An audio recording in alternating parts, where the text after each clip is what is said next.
Nah, sekarang masuk ke jenis-jenis luka tertutup. Nah, kemarin kan kita tahu ya, luka itu terbagi menjadi dua, ada luka terbuka dan luka tertutup. Kalau luka tertutup adalah luka yang tidak terlihat oleh mata. Nah, kita lihat atau tidak ada darah yang keluar. Nah, sekarang kita lihat yuk, apa aja sih yang termasuk ke dalam luka tertutup? Yang pertama, luka tertutup. Cedera ini terjadi pada jaringan lunak tanpa disertai kerusakan kulit atau kulit masih utuh. Tidak ada hubungan antara bagian dalam tubuh dengan yang udara luar. Memar sedikit mungkin tidak memerlukan penanganan, tapi luka tertutup yang berat dapat berakibat fatal. Catatan, klasifikasi di atas tidak menentukan berat ringannya luka ya. Nah, kita lanjut. Ada apa saja sih? Yang pertama itu ada memar, lapisan epidermis kulit utuh, tapi sel dan pembuluh darah pada lapisan epidermis rusak. Pembengkakan terjadi sebagai akibat penumpukan darah di bawah kulit atau di antara jaringan yang rusak. Penumpukan darah ini menimbulkan perubahan warna, biasanya merah kebiruan.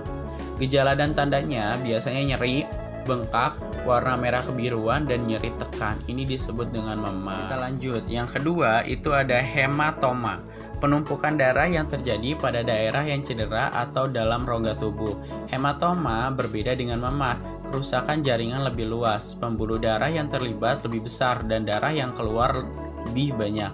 Bedanya kalau memar itu kan biasanya cuma kecil doang.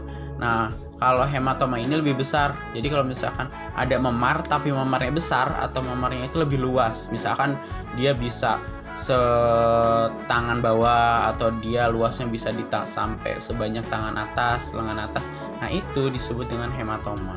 Beda ya, liatin deh contohnya.